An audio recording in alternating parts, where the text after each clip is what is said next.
प्रकार को है वो श्री महाप्रभु जी ने बताया है। तो श्री महाप्रभु जी ने ये बताया हो कि जैसे सकट है, सकट के दो पहिया है, दो चक्र है, वो संसार के दो काल चक्र बताए, एक जीवन और एक मरण। और वो प्रकार ज्या प्रकार बताए वाको वो जीवन और मरण को कौन ने धारण कर रखो है, तो कह रहे हैं सकट रूपी जो अहंकार है वह अहंकार ने जीवन मरण के चक्र को धारण कर रखो है। तो या अहंकार को दूर करेंगे तो जीव लोक में आवन गमन खत्म हो जाएगा। तो याकू कैसे दूर करेंगे या अहंकार को नाश कैसे होएगो। तो अकेले श्री महाप्रभु जी ने बहुत ही सहज और इतनी सरल बात अपन को बताई। तो ये कही के जो संसार के अंदर अपन को या चक्र में सु निकलनो होए तो ठाकुर जी को श्रवण ये ही मुख्य है बतायो। श्रवण और कीर्तन ये दो चीज की मुख्यता अपन को बताई। क्यों? क्योंकि या में इतनो भगवत भाव में भगवत गुणगान में भगवत नाम में इतनो सामर्थ्य है कि वो अहंकार रूपी हर प्रकार के जो ये अवगुण है वह अवगुणन को नाश करने में समर्थ है, बलवान है। यासु श्री महाप्रभु जी ने कही कि श्रवण करो और श्रवण करने मतलब कीर्तन करो। श्रवण करोगे तो स्मरण में आएगो, वो स्मरण में आएगो तो अपन सतत वाको मनन करते रहेंगे। या वजह से वो मनन करवे की वजह से अपने अंदर जो अहंकार है वो वाको नाश होएगो। और वो अहंकार के नाश होवे से अपन को जो जीवन मरण यानी आवागमन, आवागमन काय के लिए होवे संसार में कि आज अपन ने कछु कर्म किए, वो कर्म को भोग अपन को भोगनो है या सु अपन भूतल पे वापस आए हैं कि अपन को कोई सु लेना देना बाकी रह गयो। कोई के लिए अपन ने अच्छो कियो तो वाके लिए पुण्य अपन ने कमायो तो वो भोगवे के लिए सुख भोगवे के लिए भी आनो पड़े। कोई के लिए बुरो कियो तो वाके लिए अपन ने पाप कियो समझो तो वाको दुख भोगवे के लिए भी अपन को भूतल पे आना पड़े। तो ये सुख और दुख ये जीवन और मरण ये दो प्रकार का हो गए हमें मतलब या दोनों चक्र को अहंकार। आज अपन ने कोई के लिए खराब किया तो मतलब अपन को नहीं खबर कि अपन ने कोई के लिए खराब कियो लेकिन वह भोग के हिसाब से अपन दुख भोग रहे हैं। तो अपन क्या कहे ले ऐसा तो मैंने क्या कर दियो जो मेरे को ये दुख मिलो, मैं तो इतनी सेवा करूं, मैं तो इतने पाठ करूं, सब कछु है फिर भी मेरे को ये सब क्यों मिल रहे है। तो ये अपन अपने अहंकार को पोषण कर रहे हैं कि भाई मैंने तो ऐसा कुछ गलत किया ही नहीं है कोई के लिए, मैंने तो सपना में भी कभी कोई के लिए गलत नहीं विचारे फिर भी मेरे को ये दुख क्यों मिले। ऐसा जब अपन सोचे या को मतलब है कि क्योंकि कोई के भी बिना कारण न सुख आवे न दुख आवे। कृपा तो बाकी हो जाकी इच्छा ही नहीं करी और वो चीज मिल जाए वाकू कृपा के में। तो वो चीज जब अपन को मिलेगी तब अपन को सोचना है कि ये अपना अहंकार नाश हो चुका है, यहाँ सिर्फ प्रभु की ही इच्छा चल रही है। तो वो एक कृपा की चीज हो जावे तो वाकई लिए अपन को ठाकुर जी को गुणगान श्रवण करनो और स्मरण करनो ये दोनों ही चीज अपन के लिए बहुत मुख्य है। तो यासु ही अपने अहंकार को नाश होवे और सुख दुख के जो चक्र है वामे से अपन बाहर निकले। ये बहुत सुंदर से महाप्रभु जी ने सकट को ये रूप बतायो कि ये वही चीज है जाके लिए ठाकुर जी ने ये आसक्ति जिनकी ब्रजवासी की या श्री यशोदा जी की या में ऐसी आसक्ति वह आसक्ति को ठाकुर जी ने अपने चरण स्पर्श देके वहां को छूना, अपने चरण को स्पर्श छुड़ा है। या सु कही ने के उतना वध विशेष महात्म्य सकट भंजन को है। तो काय के लिए बतायो यही के लिए कि या में चरणारविंद मुख्यता है। क्यों? क्यों चरणारविंद में भक्ति को वास है। तो वो जो भक्ति को वास है वहाँ के लिए ये प्रकार अपन को यहाँ में बताया कि सकट रूपी जो संसार है वो ठाकुर जी ने नाश करो। तो जब तक ठाकुर जी के चरणारविंद की शरण नहीं लोगे तब तक ये कछु प्राप्त नहीं होना है। तो वो आयो और फिर 8वें श्लोक में ये बतायो कि जब सकट को आवाज आयो टूटवे को तो सबसे पहले नंदराय जी जो गोपन में मुख्य है और श्री यशोदा जी जो गोपिन में मतलब जो व्रज स्त्रियां हैं उनमें मुख्य है, उन दोनों की सबसे पहले दृष्टि जहां सकट टूट के गिरो वाको जो आवाज आयो वाके ऊपर पड़ी, बाद में बालक के पास गई। तो कह रहे कि जो संसार को दुख होवे न वो सबसे पहले अपन को दिखाई देवे कि भाई ये चीज अपन के लिए खराब, भाई ये चीज अपन के सुख के लिए कभी नहीं सोचे कि हाँ हमको इतना सुख मिले। वो को भोगवे में ही अपन इतने मस्त हुए कि वहां में अपन को कोई याद नहीं आवे। लेकिन जब ये दुख आवे न, तब अपन को सब तरफ से ये भनकारा लगे कि ओहो ये अपन के लिए क्या हो गया, ये क्या चीज है। तो ये पूरा प्रकार है। अब आज अपन 9वां श्लोक शुरू करेंगे।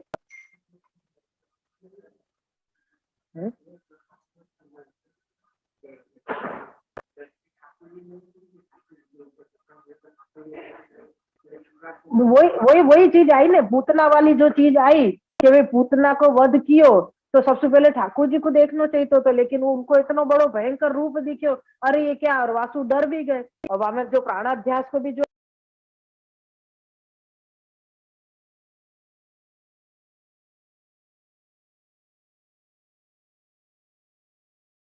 तो तीनों लोग हलवे के समय में लोगन ने प्राण बचावे के लिए बैठ गए वहीं के वहीं। तब इन कोई ने ये नहीं देखो कि अरे वो बालक को कहा हो या हमको ठाकुर जी के, यानी आपको भगवत संबंध को स्मरण ही भुला दिए। जब ठाकुर जी प्रकट भय है तब तो आप उनको ख्याल है, सब गोपी चरण को, सब गोप ग्वाल जब गए नंद महोत्सव के समय में, अपन ने पहले अध्याय में देखो कि वहां समय में जब ये देखो कि भाई पूतना भयो, तो अपनो ध्यान छोड़ के और ठाकुर जी को स्मरण करनो, ठाकुर जी को रक्षा कैसे करनी, बालक को क्या भयो वो देखे को विचार नहीं आयो, लेकिन अपनो ही अपनो विचार किए। तो ये प्रकार जब आयो है तो ये प्रकार मतलब ठाकुर जी सु दूर करने वालों प्रकार है। यासु ठाकुर जी ने पूतना को नाश करके ये सारी अविद्याएं दूर करी। तो वही वही प्रकार है, सकट में आ गयो। सकट सकट जब गिर के, हाँ ठाकुर जी ने कही वही तो कही कि मैं सर्व रस निधि हूँ, मेरे ऊपर ये लौकिक रस क्यों रखे। और सकट रूपी नीरस रस यानी संसार, तुमने मेरे से मुख्य संसार को क्यों कर लियो। यासु अपनो संसार छुड़ावे, लेकिन हम वो संसार छूटे सो रोवे, क्योंकि बालक है हम, हमको तो समझ नहीं है। लेकिन समझ जो ठाकुर जी को है कि भाई ये चीज आपके लिए ठीक नहीं है, तो वो बालक नहीं समझेगो, यासु वो रोएगो। जब वो सांप रूपी खिलौना मांगेगो कि अंगार रूपी खिलौना मांगेगो तो पिता नहीं देगो। लेकिन बालक को तो अज्ञानी है, वो तो रोएगो बैठ के कि मेरे को ये मेरे बाप खेलने नहीं दे रहे खिलौना। तो वही प्रकार आ गया कि अपना जब संसार छूटे तब अपन दुखी होवे। लेकिन ठाकुर जी तो जान रहे हैं कि ये चीज नहीं होनी चाहिए। यासु वो संसार छूटे ने प्रकट, यासु पहले उनकी दृष्टि वहां गई, संसार पे पहले गई, फिर ठाकुर जी पे जाएगी। बहुत सुंदर श्री महाप्रभु जी एक एक शब्दन को ऐसा सुंदर खुलासा करें। श्री कृष्णाय नमः, श्री गोपीजन वल्लभाय नमः, श्री वागपति चरण कमलेभ्यो नमः। श्रीमद् भागवत महापुराण श्रीमद् वल्लभाचार्य जी विरचित श्री सुबोधनी जी की टीका, 10वें स्कंद पूर्वार्ध, तामस प्रमाण अवांतर प्रकरण, यश निरूपक प्रकरण चल रहे है। या में ठाकुर जी की ये लीला को यश निरूपक, यश गान या को विशेष करके हुए। जी ने बहुत सुंदर यह बात बताई थी कि सकट भंजन यश गावन को, यह नहीं तो नियम यशोदा जो मेरे तिहारे ही लाल लड़ावन को। वहां में जो गाए जाए यो नहीं कि मैं पूतना वध गाएंगे, हम तृणावत वध गाएंगे, अघासुर वध, नहीं, सकट भंजन यश गावन को। क्यों? क्योंकि यहाँ में चरणारविंद की भक्ति जो बताई गई है, चरणारविंद को महात्म्य जो बताए हुए, वही गावे जाए हमें। तो ये यश निरूपक अध्याय है, तृतीय अध्याय है, और श्रीमद भागवत जी के अनुसार अपन सप्तम अध्याय में चल रहे हैं या समय। और सप्तम अध्याय के अपने 8 श्लोक, हाँ 8 श्लोक अपने पूरे पे, 9वां श्लोक आए हैं अपन। या में सबन को ये आश्चर्य भयो के या में सकट में बैल भी बांधे भाई नहीं है, फिर भी ये कैसे गिरो अपने आप, ये सबन को आश्चर्य हो रहे है। और वाकई अनुसार अब आगे को श्लोक है 9वां श्लोक। उचुर व्यवसित मतीन गोपान गोपिश्च बालकाः रुदतानेन पादेन क्षिप्त नेतन्न संशय। श्लोकार्थ, वहां स्थित बालकों ने संदेहग्रस्त सकट कैसे गिरा, किसने गिराया, गोप एवं गोपियों को कहा कि यह सकट इस बाल कृष्ण ने भी रोते रोते अपने एक पैर से गिरा दिया। इसमें किसी प्रकार के संदेह करने की आवश्यकता नहीं है। ये भी बहुत सुंदर बात है, अपन या तो विवरण बात है ना के बाद या फिर चर्चा करें। श्री सुबोधनी जी, ननु विपरीत भावना युक्तेभ्यो न वक्तव्यमिति सिद्धांतात् कथम उक्तवन्त इत्याशंका संख्याः बालका इति। यहाँ से लेके रोदनम निमित्तमिति नास्यापि दोषः कर्तृकरणयोरस भावनया नागे कृतवन्तः। यहाँ तक कि श्री सुबोधनी जी है, सुबोधनी जी व्याख्या थे कि आचार्य श्री बालकः शब्द का भाव बताते हैं कि भगवान के लिए जिनके अंतःकरण में विपरीत भावना हो, उनकी भगवान द्वारा की हुई लीला नहीं सुनानी, उनको भगवान द्वारा की हुई लीला नहीं सुनानी चाहिए। यह शास्त्र का सिद्धांत है। सबसे पहले बता रहे हैं कि जिनको ठाकुर जी के प्रति विपरीत भावना है, जिनके हृदय में, उनको ठाकुर जी की लीला नहीं सुनानी, क्योंकि उनको सीधो सीधो दोष ही दिखाई देगा। और यहाँ पे सबन ने अचंबा कियो कि ये बिना बेल को गाड़ा तो ये कैसे गिर गयो, कौन ने गिरा दियो याकू। ये जब सबन के मन में शंका हुई तो ये शंका को निवारण करने के लिए आसपास जो बालक खेल रहे थे उनने सबन ने ये बताई कि भाई ये चीज, या बालक ने ही रोते रोते अपने पांव तल्ला मार के गिरा दी। लेकिन कोई ने यह बात को मानी नहीं, क्योंकि असंभव है। जहाँ गाड़ा को कोई हिला डुला भी नहीं सके, वाकु ये तो छोटा सा बालक कैसे गिरा देगा। तो यासु यहाँ पे श्री महाप्रभु जी आज्ञा कर रहे हैं कि अगर ऐसा कोई है कि जाके अंतःकरण में ठाकुर जी के लिए विपरीत भावना है, तो वाकु ये भगवान की लीला, ठाकुर जी द्वारा की हुई लीला सुनानी नहीं चाहिए। अब ये सो क्यों कही, तो कि तब क्यों बताई गई, इसलिए श्री सुखदेव जी ने बाल का पद दिया है, जिसका आशय कहते हैं कि वे बालक ज्ञान वाले थे। बालक को मन के मैंने कि बहुत शुद्ध होवे, उनको ये सारे कपट और छल को सब ज्ञान नहीं होवे। लेकिन जो संसार में रचे पचे हुए उन लोगों को ये सब चीजों को ज्ञान, यासु उन लोगों को यानी वो पर्दा पड़े भय हुए, सच्ची बात दिखाई नहीं देवे जल्दी से। लेकिन बालक को मन तो शुद्ध होवे, वाके मन में ये नहीं होवे ये सब कपट। तो वो उन लोगों ने बता दी, उनको ध्यान भी आ गया कि ये तो ये बालक ने या खेल कियो है कि एक अपने चना रिन सुपट दे के मतलब या को गिरा दियो। लेकिन जब ये सब बात कही गई तब कोई ने मानी नहीं उनकी बात, किंतु उनमें विवेक, छानबीन करने की बुद्धि नहीं थी। उनने सिर्फ देखियो के या के पांव से गिर गयो, लेकिन उनमें ये विवेक नहीं है तो कि अपन कछु देखे छानबीन करे के सच्ची में याने गिरायो क्यों का, यो जो देखे वो बता दियो कि भाई नहीं या नहीं गिरायो है। अब तुम मानो या मत मानो, ये जो हतो हमने कह दी। तो इसलिए गोप गोपियों के अधिकार और स्वभाव का विचार न कर सके। उन्हें ये नहीं देखे सामने के सामने वाले को, जैसे महाप्रभु जी ने आज्ञा करी ना कि भाई जिनको विश्वास नहीं होवे, जिनकी विपरीत भावना होवे, उनको ठाकुर जी की द्वारा की गई लीला नहीं सुनानी चाहिए। तो फिर गोप बालकन ने क्यों सुनाई, तो कह रहे भाई उनपे छानबीन करने की ऐसी बुद्धि विवेक ही नहीं है। तो या तो उनने गोप गोपन के ये नहीं देखा कि भाई इनको कहनी चाहिए या नहीं कहनी चाहिए, उनको कहनी थी तो उनने बता दिया कि भाई ये यानी बालक नहीं गिरा ही है। उनने कोई विचार नहीं किया कोई के स्वभाव को कि इनको अधिकार है कि नहीं या चीज को बतावे कोई हो। जब उन बालकों में विवेक नहीं था तो ज्ञान वाले कैसे कहते हो। यानी एक एक शब्द को खुलासा से महाप्रभु जी कर रहे हैं।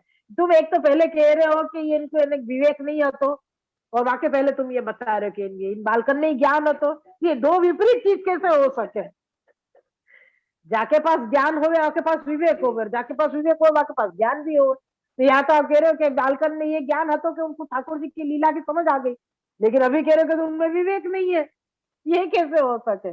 या को उत्तर कह रहे हैं, इसके उत्तर में आज्ञा करते हैं कि बालकों को यह ज्ञान था कि जिनको हम सुना रहे हैं उनमें विपरीत ज्ञान का स्वभाव दोष नहीं है। जब उन बालकों को यह ज्ञान था कि जिनको सुना रहे उनसे दोष नहीं है, वे केवल इसका यानी सकट किसने गिराया निर्णय अब तक नहीं कर सके हैं।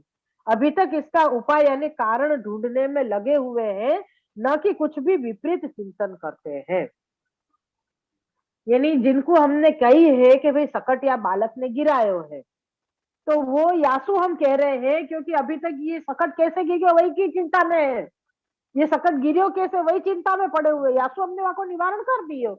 अब ये ठाकुर जी ने गिराए हो, ये ठाकुर जी की लीला है, ये सब बताने को जरूरत नहीं। यानी इतना विवेक है कि वो बताए, मतलब ज्ञान है हमको या चीज को, तो वो हमने आपको बता दियो कि भाई ये या चीज ये याने गिरा, ये तुमको मानो तो मानो, नहीं तो कचो नहीं। तो वो परिस्थिति आ गई क्योंकि उनको ये चीज खबर है कि भाई सकट कौन ने गिरा है, तो तुम निर्णय नहीं कर पा रहे, तो हमने बता दिया कि भाई ये चीज याने करी है यो। अभी तक इसका उपाय नहीं करे। हाँ, यदि विपरीत चिंतन करते तो यह कहना योग्य न होता।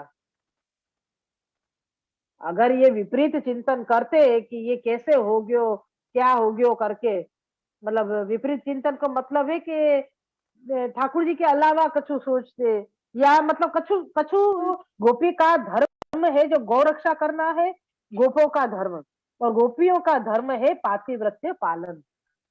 ये दोनों है जो दोनों स्वभाव सु निर्दोष बताए गए हैं।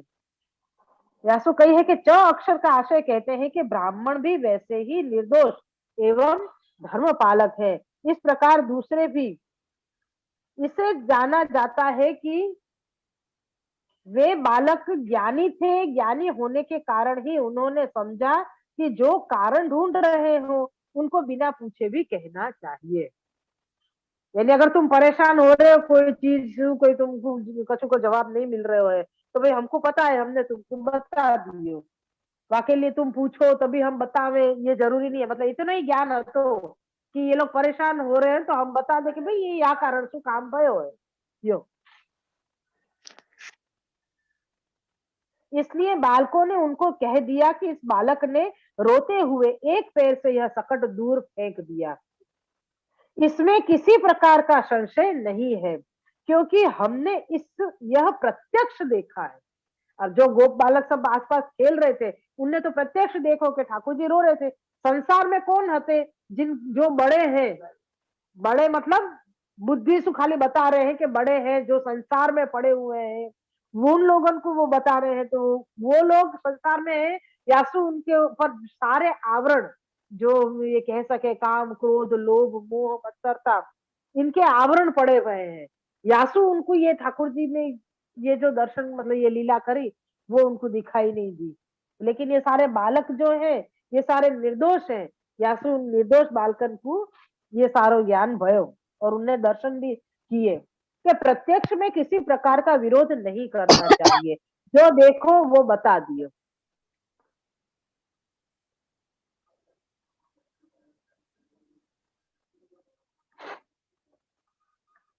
जो उन बालकन ने देखो वो उनने बता दियो।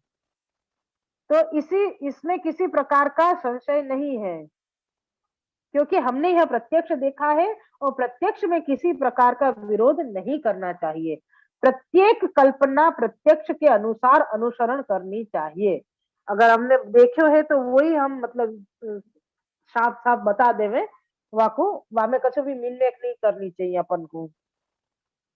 इसलिए बालकों की सम्मति है कि इसमें संशय का अभाव है, या में कोई शंका ही नहीं है। भाई हमने रूबरू देखो दिया बालक ने अपने एक पांव से या सकट को फेंक दियो करके, या में शंका ही नहीं है फिर।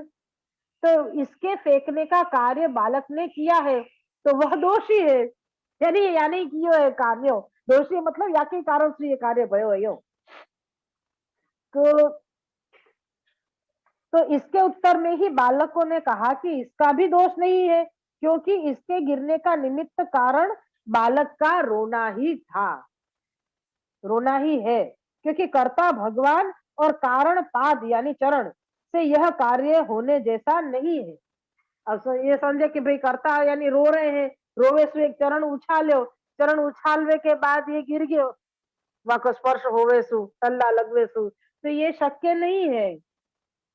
तो ये कार्य तो यासु हो नहीं सके। लेकिन क्यों क्यों नहीं हो सके, क्योंकि भगवान जो बालक थे, बालक है, और आप बालक है यासु आपके चरणारविंद एकदम कोमल है, और ये दोनों सकट को गिरा नहीं सकते। न तो बालक गिरा सके और न इतने छोटे से चरणारविंद को टल्ला लगवे सुसकट गिर सके, ये दोनों ही चीज नहीं हो सके। यह असंभावना बालकों ने तो अंगीकार न की, गोप बालकन ने ये चीज नहीं मानी, क्योंकि उनने प्रत्यक्ष देखो तुम। आज मैं ये कहूँ कि भाई ये चीज है, मेरे को ये चीज यहाँ दिख रही है, लेकिन तुमको नहीं दिखेगी तो तुम नहीं मानोगे, लेकिन मेरे को तो दिख रही है, तो मैं आपको कैसे इनकार कर दूं कि नहीं ये चीज नहीं है। तो ऐसे बालक या बालकन ने देखो थे यासु, वो तो ये मान रहे हैं कि यह बालक ने ही अपने चरणारविंद सुइया को गिराया है, किंतु गोप गोपियों को फिर भी विश्वास न हुआ। अब हमें आभास आ रहे है कि प्रत्यक्ष मेतत प्रत्यक्ष मूलक च वाक्यम तर्क विरुद्ध नांगी कर्तव्यम इति तदाह न ते श्रद्धे धीरे गोपा इति। आभासार्थ है कि इस निम्न श्लोक में कहते हैं कि गोपों ने बालकों के वचनों पर विश्वास न किया, क्योंकि प्रत्यक्ष भी तर्क विरुद्ध हो तो नहीं मानना चाहिए। इसलिए सुखदेव जी कहते हैं कि न ते श्रद्धीरे गोपा, क्योंकि ये तर्क अगर मान भी ले तो ये शक्य ही नहीं है कि इतना छोटा सा बालक अपने इतने छोटे से और कोमल चरणारविंद से इतने भारी सकट को गिरा सके। अब ये श्लोक अपन आगे को 10 श्लोक कर लेंगे, तो ये अभी पूरा हो जाएगा। या में मुख्यतः यही अपन को समझने को आयो है कि बालक जो है, यानी कहवे को कि निष्कपट भाव जाके हृदय में है, वाकई छोटे बड़े होवे सु कछु मतलब नहीं है, निष्कपट भाव जाके हृदय में है, वो ठाकुर जी की हर लीला को प्रत्यक्ष देख भी सके हैं और साथ में वह लीला को स्वीकार भी करे। लेकिन जिनके अंदर कपट होए, वो चाहे प्रत्यक्ष भी दर्शन करेगो ने तो भी नहीं माने। तो या में सकट भंग की लीला छोटे बालक जो वहां पे खेल रहे थे, उन सबन ने देखी कि यही बालक ने रोते रोते अपने पांव ऊपर किए और पांव के टल्ला से तो भारी सकट गिरा दियो। लेकिन उनके गोप ग्वालन को, गोप गोपी जनन को कहवे के बाद भी उन लोगों ने विश्वास नहीं किया या चीज को, कि ये चीज संभव ही नहीं है। तो ये है कि जो दोष अभी लगे हैं उनको, वो दोष अभी जब तक ठाकुर जी के दर्शन नहीं करेंगे ना, अभी ठाकुर जी को नहीं देखियो है उनने, सकट टूट के गिरो है, सकट को ही देखियो है। जब तक वो ठाकुर जी को नहीं देखेंगे, जब तक भी ये विश्वास तो नहीं जोएगो कि ये बालक ने ही कियो है करके, क्योंकि वो तो उनके दिमाग में बैठ ही नहीं रहे है कि ये चीज बालक कर सके। लेकिन ये चीज भई है, लेकिन ये है कि अपन के हृदय में जब तक संसार चल रहे है, तब तक अपन को ठाकुर को अनुभव हो ही नहीं। जब तक अपने हृदय में से ये चीज खाली नहीं होगी, तब तक ठाकुर जी के पधारने की जगह ही नहीं है। ठाकुर जी पधारेंगे कहाँ? अपने हृदय में वो स्थान तो खाली होना चाहिए ना, भाई हाँ यहाँ जगह हो गई, आप ठाकुर जी यहाँ विराजेंगे। तो ठाकुर जी सोचे भी सी कि हाँ चलो यानी मेरे लिए जगह खाली करिए, अब मैं आके घर जाऊं। गोप बालन का जैसे कहे ना कि बालकन को पधरावे पधरावनी करावे, चाहे कुछ भी हो, जहाँ विराज में कोई ना वो जगह तो साफ कर ही देवे, और चाहे बोले घर में कहीं भी कचरा पड़ो। लेकिन लोगों के घर में नहीं हो, बहुत साफ सुथरे सुंदर सुंदर घर हो सबन के। तो खाली एक बात बता रही हूँ कि जहां मतलब अपन को पधरानो होवे विराजानो होवे, तो वो चीज अपन कैसे सुंदरता से खाली कर देवे। तो वो बालक भी आके विराजे तो उनको आनंद आवे कि वाह क्या सुंदर चीज है, सुंदर जगह है करके। तो ऐसे है कि ठाकुर जी को अपने हृदय में पधरानो है तो संसार को तो तोड़ना ही पड़े। संसार रूपी जो अहंकार है अपनो, वह अहंकार को अपन को छोड़ना पड़े, तोड़ना पड़े, तब जाके ठाकुर जी के लिए अपनी दृष्टि खुले। क्योंकि दृष्टि के आगे जो आवरण आए हुए हैं, जो पर्दा आए हुए हैं, वो पर्दा तब ही हटेंगे।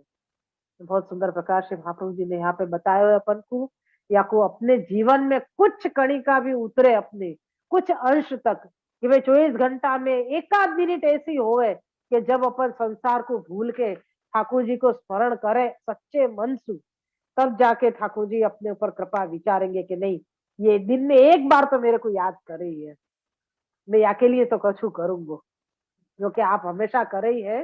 हर क्षण अपन नहीं विचारे तो भी ठाकुर जी अपने लिए तो विचारे ही है, लेकिन फिर भी एक अपनत्व सु जो विचार आवे, वो एक पूरा प्रकार है अलग हो जावे।